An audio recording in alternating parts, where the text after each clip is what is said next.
Let me mention this before anything. I love the Castlevania series a lot more than when I was a kid. When I was a child, I was more into strategy games like Civilization, Command & Conquer, along with JRPGs like Final Fantasy IV, Dragon Warrior, and Suikoden. As I've grown up to be more or less what I would call a video game historian, I've grown to love the Castlevania series a bit more. The 2D games are easy to pick up, fun to play, and in the cases of games like Castlevania, Castlevania 3, Dracula's Curse, and Circle of the Moon, they can be really challenging.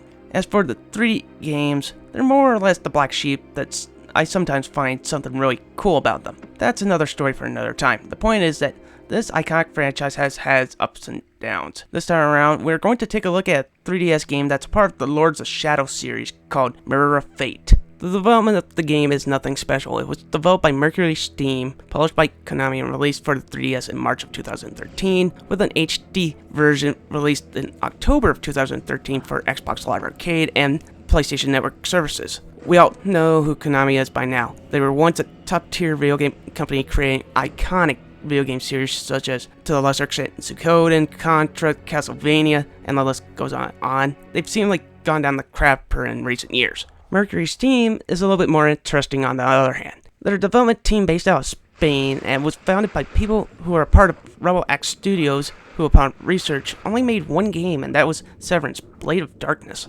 Before working on the Castlevania Lords of Shadow series, Mercury Steam had only done 3 other projects, those being American McGee Presents Scrapland, Zombies for Nokia phones back in 2006, and Clive Barker's Jericho. So in essence, they have some good ideas, but nothing really comes together to make a great game. Anyway, let's move on to the actual game.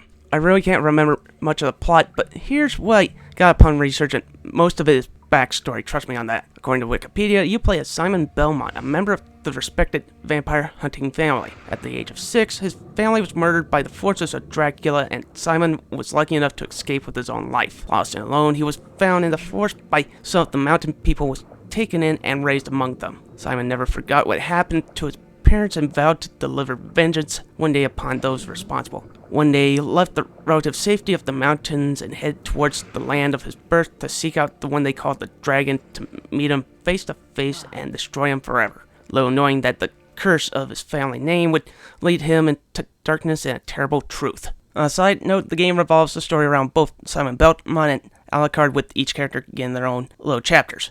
Outside of that, the story's so predictable that we really don't need a backstory to understand what's going on in the game. To sum it up, Dracula killed Simon Belmont's family, he did something to piss off Alucard, and now they both want him dead, plain and simple. Graphics feel like an old school Castlevania game. The game goes more back to the dark and atmospheric tone that the SNES and NES games had. The colors are dark, washed out, and feel more along the lines of an older Dracula movie than games like Aria Sorrow or Ecclesia. The cinematics are also well done. The art looks and feels like what Telltale did with The Wolf Among Us or the Walking Dead adventure games. This is probably the best tone they could have went with because it helps it stand out among the other modern Castlevania games. There's a few minor problems with the graphics. While I do like the God of War style kill moves, they tend to get old after a while. I also would have liked the cinematics a bit more if the characters' mouths moved in sync with the lines of dialogue and if the frame rate was a little bit smoother, but these are things that were probably fixed in the HD release for the Xbox 360 and PlayStation 3. Even still, it's a good looking 3DS game in my eyes. It has a few problems, but they aren't game breaking. The audio is great. The most standout part of the audio is the music. It's impactful, atmospheric, and builds tension in certain situations. It's also somewhat reused from Lords of Shadow console game, in which, on its own, was pretty good. The voice acting, on the other hand, is a lot to be desired. The voice cast did what they could. The problem is that at the end of the day, when the script is so predictable, it's not going to save the story for me. While it's a good effort at trying to salvage it, I'm not going to remember it 3 months down the line. The gameplay for what it is good, but not great. They tried to combine the old school Castlevania games with the exploration elements of the modern Castlevania games or even a game like Metroid, and it successfully accomplishes it to some extent. To break down the gameplay, you go from point A to B, exploring rooms, collecting hidden items, fighting monsters, solving puzzles, and leveling up. You start off with the basis of what you had at the start of most action platform games. You get basic, weak, and strong combos, a jump, block, and a dodge roll. Later on, you get various upgrades and abilities, such as your whip becomes a grappling hook, different side weapons such as holy water, you can transform into a wolf as Alucard, and so on. Here's what it does right. The controls feel right for a Castlevania game. Jumping feels stiff as more like a Castlevania 4 rather than a game like Symphony of the Night. Same goes for the combat. The controls feel stiff enough to burn players for being foolish while given enough control to not feel like you're getting killed because the game is somewhat cheap.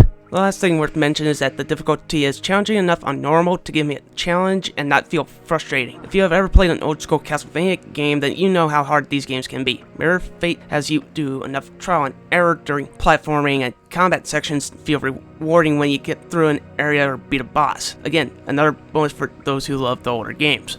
Where it can be a double-edged sword is in its level design. If you're a big fan of Symphony of the Night and how you could get lost in its world, or in a game like Super Metroid, then don't play Lords of Shadow Mirror of Fate. The levels are laid out so that while there is purpose in going back to previous portions of the game really only gives you one method to get there. It does it in several ways, including the fact that you could die from falling, it seals off areas, and so forth. Outside that, the only time you'll really backtrack to older areas outside getting hidden unlockables and so forth is because you got a certain ability to get past a certain area. So if you liked the Symphony of the Night but hated how often you got lost in trying to find extra goodies in the process of getting to the end of the game, then you'll like how it's handled here.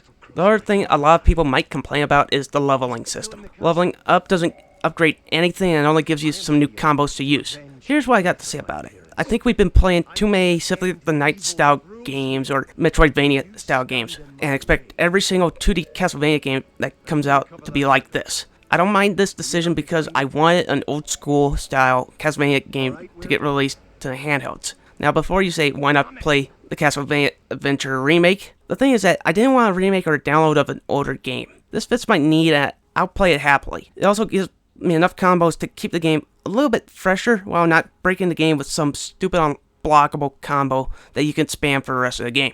Overall, Castlevania Lords of Shadow Mirror of Fate is a fun 2D platforming game for those who liked Rondo of Blood or Castlevania Chronicles. It has a lot of elements of the older Castlevania games while blending in elements of modern 2D action platform games. My only issue is that I think this game is going to be hated by fans of the franchise. I think veterans of games like Rondo of Blood will say that it doesn't do those elements well enough, while fans of Symphony of the Night will hate it because of how linear and how dumbed down the game in general is. While I do like it on its own merit and it's a step in the right direction, I think if it didn't have the Castlevania name, it would be considered a lot better than it is. I give it an 8 out of 10. I think fans of the series will score it a lot lower than me, but I still recommend it if you're in the need for a good 2D action platform game.